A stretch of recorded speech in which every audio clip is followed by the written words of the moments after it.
Okay, well, it looks like it's 1 o'clock, so I think we're going to get started today. Okay. Welcome to Interest Center's webinar on resource grants. We're so excited to talk to you about this new opportunity, and we thank you for joining us today. My name is Anne-Marie Glandon, and I'm the Program Manager at the Interest Center. I wanted to start out with just a couple of housekeeping items.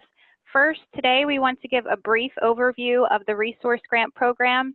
This isn't intended to be a long presentation. We actually hope that the bulk of the time will be spent addressing any questions that you may have about the project. We've also disabled the chat function for today, but we do have the Q&A open, so we encourage you to type in any questions that present themselves, and we will get to those questions at the end of the webinar. If you have specific questions about your school's project, you can send them to me privately in the Q&A, or you can contact me after today's webinar at amglandon@intrust.org. Thank you so much. And I wanted to mention that today's webinar is made possible by the generosity of the Lilly Endowment. Right now, I'd like to introduce the presenter of today's webinar, the president of the Interest Center, Amy Kardash. Welcome, Amy. Thanks, Annie.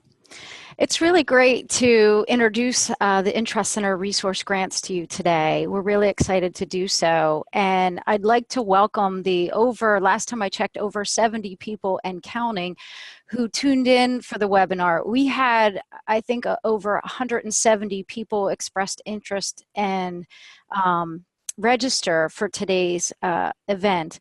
And so that helps Annie and I identify the key ingredients for a hugely successful webinar. And that's if you give a free webinar on the topic of free money. So I don't know how often we can do that, but we're really pleased to do it today. It's wonderful to be able to share this new opportunity, our resource grants, and we want to begin by focusing on our mission. We begin all of our meetings and conversations, and we ground ourselves in our mission, which is to strengthen theological schools by connecting their leaders to essential resources for mission vitality. This is important because it's the essence of who we are at the Interest Center. We are all about resourcing the leaders of our member schools. And Amy, would you get us started today by talking a little bit about the Resource Grant Program and where the idea for the program came from? Sure. Let me just answer the question, why resource grants and why now? We think it's the right time. Over the past 5 years, we've been engaging in resource consulting.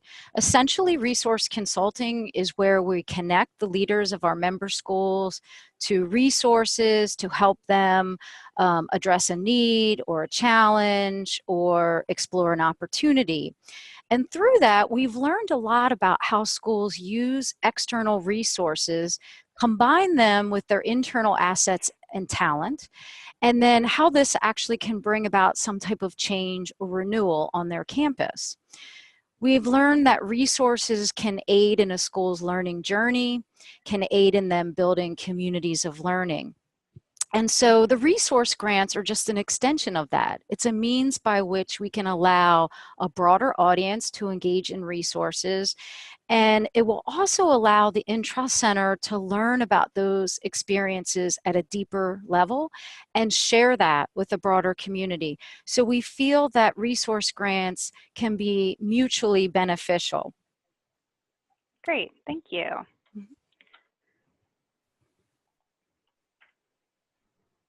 Moving to the next slide here. And can you tell us a little bit more about what a resource grant is? Sure. A resource grant is essentially a matching grant opportunity. As I said, the idea is that the grant opportunity allows you to have access to a particular resource, again, to either address a need, a challenge, an opportunity, a new initiative, something that you want to tend to at your school. And perhaps for some on the line and some of our member schools, certain resources can seem out of reach because of budget limitations or lack of funds to engage a particular consultant or experiment. And so a resource grant is an opportunity for you to access some funds to put to use in a specific way. So it's another means of our being able to support your unique work. Great, thank you. And can you share with us who is eligible to apply for a resource grant? This is the easiest question. If you are an Intrust Center member school, you can apply for a resource grant. If you're joining us today and you are a leader from a non-member school, we certainly invite you to explore Intrust Center membership. Great. And I'm sure everybody is wondering, what do resource grants fund? Great question. I won't go through a laundry list. As you can see, some examples are popping up on your screen. I think what I want to share is that resource grants are meant to fund something new or something forward thinking, or the ability to address something that you've been meaning to tackle but you haven't been able to, perhaps because of a lack of funds. So when you're thinking about those things, I can give some examples. Let's say you're engaging in a strategic planning process and you want to have a consultant work alongside of you in that. So a resource grant could be used to fund the consultant's work. Perhaps you're considering hosting a board retreat and you want to have a board education session. The resource grants can help fund that session. Perhaps you're exploring a feasibility study or you're engaging in some marketing research. These are the types of things that a resource grant could fund. So just think of something that will have some lasting impact, will engage a broader range of stakeholders. Those are the types of things that we're interested in funding. Thank you. And can you speak a little bit towards what resource grants do not fund? Sure, I'd be happy to. Again, I won't provide a laundry list.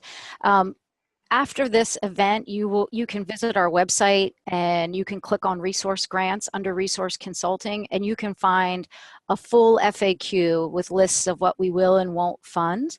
But let me share some things, and again, some others are on your screen. The resource grants aren't meant to fund those things that are general operational expenses, things that you're already doing, things that you need to do.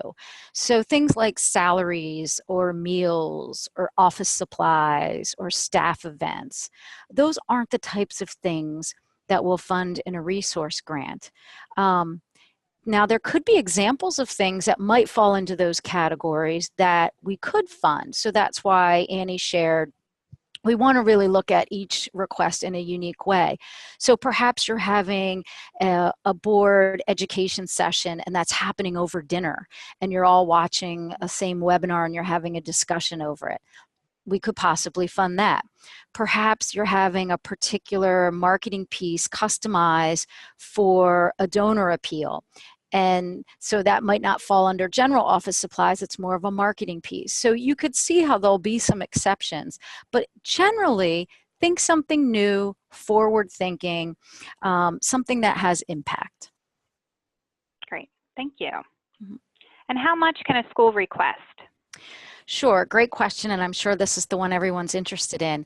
Again, these are matching grants, so we're asking you to put up dollar for dollar what we would offer, and the grant request can be up to $10,000. So for example, if you do engage that strategic planning consultant and the consultant's fee is $15,000, the Intrust Center resource grant request could be made for up to $7,500. And the matching on behalf of the school does need to be in dollars and not in-kind contributions. Great. And are there a number of grants that will be awarded? Great question. We don't have a cap on the number of grants. What we do have a cap on is the total dollars that we can award. We have budgeted about $350,000 over the next 3 years to offer resource grants.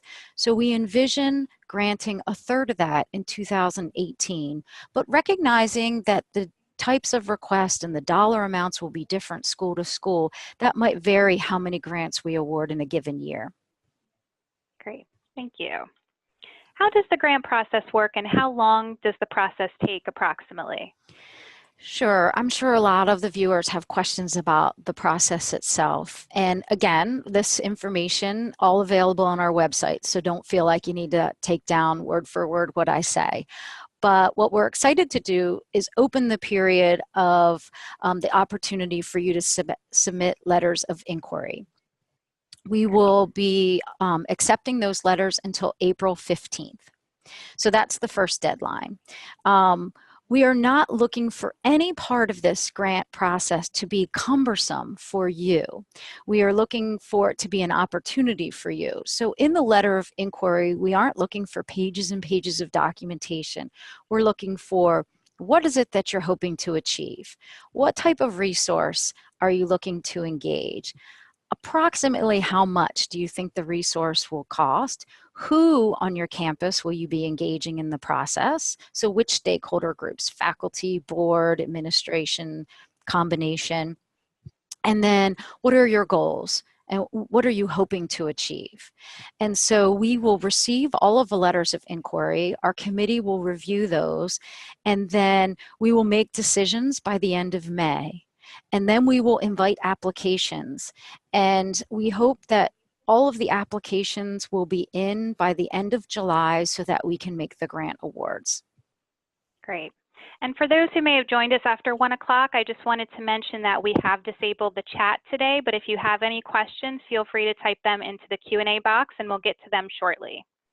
Great. I can see about 30 people have joined since I gave those instructions, so thank you. You're welcome. The next question is, how long does the grant project last once funds are awarded, and what does the grant reporting look like? Sure. So I'll say something about the projects themselves.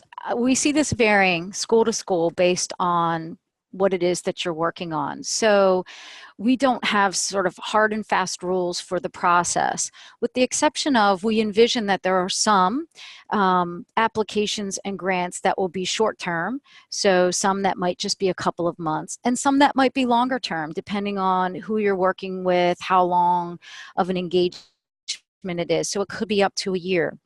I think what's most important for us is that we want to learn from your experience. So our expectations is that we can remain connected through your engagement of a particular resource.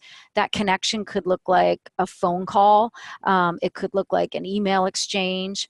And then at the end of engaging the resource, so within 30 days of using the resource or finishing the work, we would ask that you submit a report. Again, not meant to be long, extended, and cumbersome, meant to be sharing.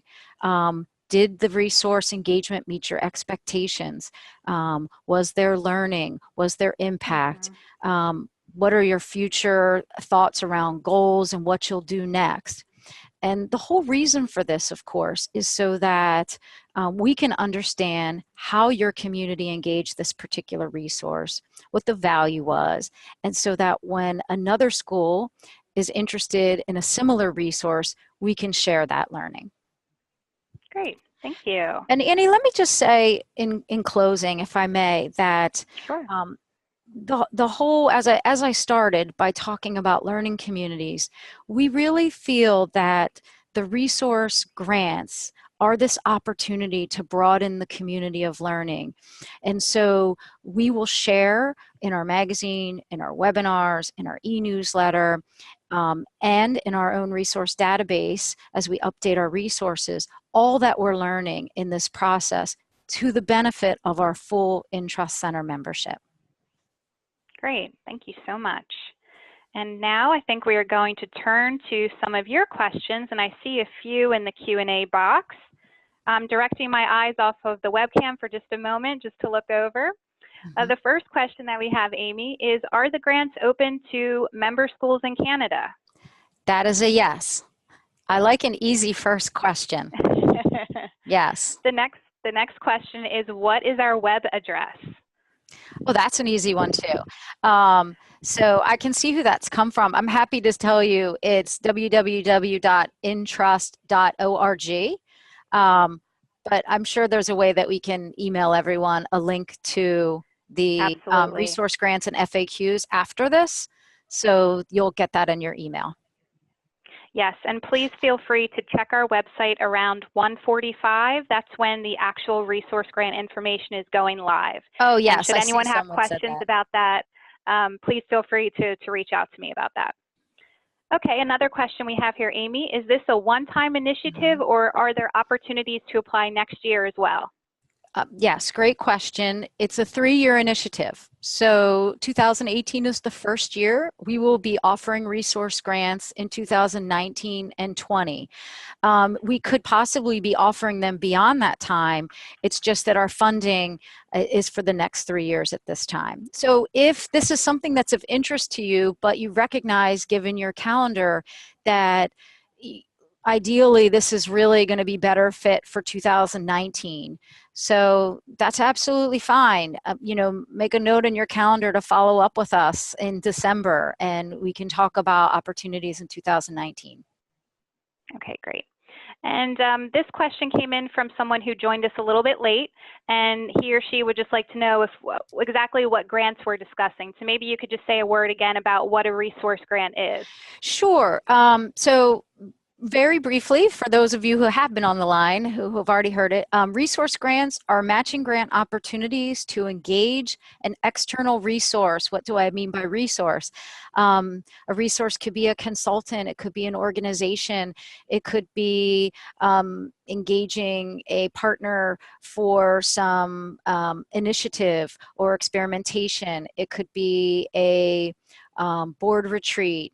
It could be using a webinar in a broader audience for learning, any number of external resources that you might engage. And so the resource grants help fund those and allow you to engage them. Thank you for that. Our next question is, would a school be able to match funds with funds from a separate grant from another source? Oh, so I'm going to give that one some thought rather than answer that on the spot. Sure. Ideally, it would be matched by the school's dollars. So that's something we hadn't considered. So let me think on that and talk with the committee, Sure. and then we can address that in our FAQs. Sure. And we have a couple of questions that are specific to seminaries, so I think I'll just say that we will follow up with you after the webinar, just because we may have to give some of the specific questions some consideration, like Amy mentioned. Great. Okay, our next question is, are resource grants available to any nonprofit organizations other than universities and seminaries?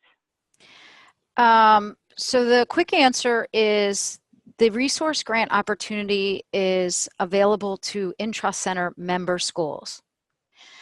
So if you are asking a question because you are not an Intrust Center member school, or perhaps you're unsure of your membership status, then we should connect offline about that. Okay, thank you. And the next question is, are there minimum or maximum amounts that can be requested? Just the maximum, which is $10,000. So we don't have a minimum. Okay, great. Okay, if a grant was awarded to a school in 2018, could they apply for a second grant in 2019? So Annie, you'll have to help me with this if that is addressed in our FAQs already. I don't believe that it is. I believe that it states that you can apply for one grant per calendar year. Right. So our plan is to, this year, of course, being our first year offering resource grants, and because there has been an overwhelming interest, we're opening up for the 2-month period for letters of inquiry. Given how this first year goes, most likely we will do the same next year. We want to be offering the grant opportunities to schools who are really making thoughtful choices about how they engage resources. So if your institution is working on something this year and is working on something new next year, and the resource grant is going to make that happen, we are open to those requests. Great, thank you. And the next question is a great question. It is, can a school apply for multiple resource grants at the same time for different projects, or are we limited to applying for one grant, one purpose every year? So you are limited to one letter of inquiry per year. So you can apply and get 2 of the grants during the same calendar year. As far as different purposes, if within your letter of inquiry and within the maximum range, you're addressing two things that you're tackling this year, that isn't out of the scope. That's within reason. It's just that we won't grant two separate grants in one calendar year. Great. And I think you've touched upon this, but someone had asked, are multi-year initiatives possible? And I think you had just answered that. Yeah, I hope I answered that. If I didn't, so if I understand the question, if you're looking at working on something over the next 3 years and it's going to cost a certain amount this year and then the following year, et cetera, there's no guarantee that you will apply and receive a resource grant the subsequent year, but we could certainly talk about applying a resource grant this calendar year for a portion of that work. Great. And here's a question about a specific amount for the project. The person asks, what if the project you want to fund is for a larger amount of money? For example, a $50,000 project. Can you still apply for a resource grant? Sure. That's the quick answer. I think the longer answer is what we just want to know in your letter of inquiry is what will the impact of receiving the funds for the bigger project be? So if it's a much larger project, you know, what does it entail? Who does it involve? So just more information probably to make the case for how the resource grant will impact that work. Great, thank you. Okay, and we have a question here. Can a school propose the idea of a consultant without knowing the specific consultant at this point? Yes, I'm so glad Tim asked this question because I should have said this before. We recognize that in the next 60 days, you may not have everything lined up, and that's okay. So let's say that Tim is interested in engaging a fundraising consultant, and they're still exploring who might be the best fit at this time. They're still exploring, excuse me, the timeline, and they haven't quite narrowed down the exact fee schedule. That is okay. The letter of inquiry does not need to be all the details exactly. So if you have a sense of what it is you're attempting to do in engaging the consultant and what your end goals are, but a lot of the details aren't ironed out, that's okay. That's what the application is for. Okay, great. And I just wanted to note that we are getting a few questions about specific requests. So as Amy mentioned before, we have to give some of these some consideration offline before we give a yes or a no. So please know that we will be following up with you after the webinar to address your specific request questions. Great. And I know there's going to be a lot of those for sure. Yes, yes. And I'll ask just to see if a couple of questions pop up. Will the schools receive confirmation that their application or their letter of inquiry has been received? Oh, sure. Great question. If you submit a letter of inquiry between now and April, you will absolutely get an email from us letting you know that we received it. If there's any follow-up questions, we'll tackle those. But yes, our plan is to communicate with you throughout the process so you know where we are. Great. We have another question here. If we can just mention again the dates for each part of the grant request. Sure.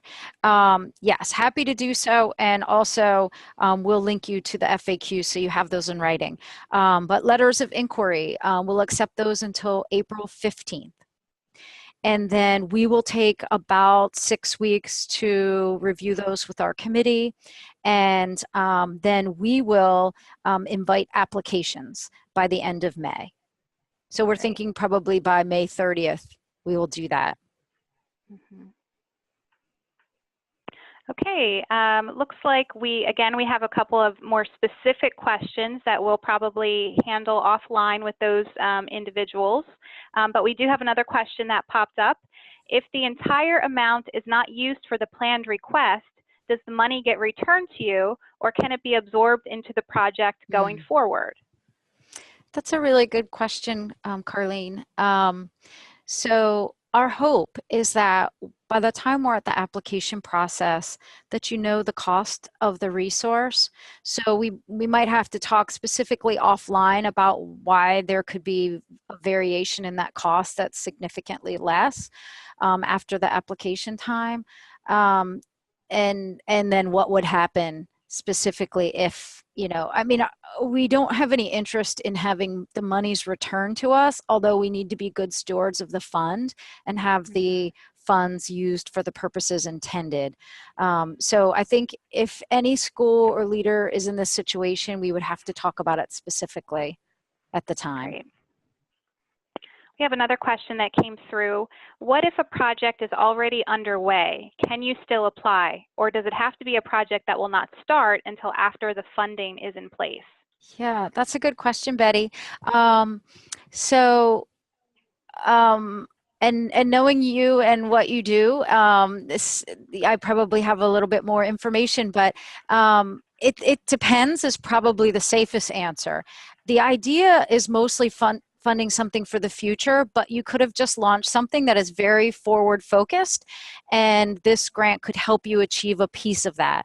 So it's quite possible that a resource grant could fund work that's already underway if we could come to agreement on how those funds would be used in the future to benefit the community. So again, we might have to talk specifics offline. Great. Next question came, if we miss the April 15th deadline, what will be the application timeline for the next time? Mm-hmm. Good question, Kitty. The reality is we're unsure of the next timeline. So the next timeline could be early 2019. Those dates are not yet set. But depending upon the number of letters of inquiry we get and the applications that we invite, if we have not used all of the resource grant funds of 2018, we may open up a new letter of inquiry period in the fall. We just don't know yet because we don't know what the demand will be. Great, thank you. And let's see. Okay, someone asks, do you have examples of strong letters of inquiry or common mistakes to avoid? That's a good question. Okay, Jerome, good question. Well, I'm sure what we could think to do is sort of give you some guidance on what to include. I do want to state again, these are not major grants. The resource grants are a smaller grant size. We are not looking for multi-page letters of inquiry or grant reports. There's no need to stress about all the details. It's really about what it is you're attempting to achieve and how this resource could benefit you. We want to fund all the opportunities that we can that are going to make a difference at our member schools. That's our goal. So I'm not worried about people writing to impress the Entrust Center. I'm worried about people communicating that what they're trying to achieve, what challenges or opportunities they're addressing, so that we can understand how the resource engagement is going to benefit you. But I'm sure that we could add some things in our FAQs that can give you some guidance about more specifics. We sure can. Okay, it looks like we don't have any open questions, but I'll wait maybe just a minute and see if any more pop up. I do have a question that didn't come through, but I just want to make sure that people are aware. I'm going to ask, can someone reach out to us to discuss their idea before they submit a letter of inquiry? Oh, absolutely. Absolutely. If you're unsure about content or direction or your idea, absolutely reach out. You could reach out to Annie or myself, or you could send an email. And Annie, when you send the follow-up to all the participants today, could you include the email address where they can send all of those questions? Absolutely. And perhaps as soon as you hang up, you'll say, I wish I had asked this. Certainly send us those too. We're happy to be in conversation. And we just received a question about who the letters of inquiry are sent to. And I just replied in the Q&A, but in case someone didn't see, we have a special email address for grants, and it's resourcegrants@intrust.org.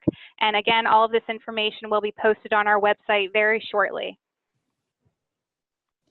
Yes, we strategically didn't have that page go live until after our conversation today, so that I know if you're like me and you're on a webinar, you're multitasking the whole time. So it'll be up shortly after we're off. Great. Okay, we don't have any live questions to answer. Oh, here's one that just popped in. Can we access this webinar on the website later? And the answer is yes. The webinar will be recorded, and it will be available on our website later for viewing if you'd like to watch again. Or perhaps you have someone that you want to share it with. Some of you could be viewing on behalf of someone else today, and rather than share all the content, you can direct someone. Our purpose was, as Annie said in the beginning, to keep our presentation short and to be able to address your questions. But again, I think this is some of that information that you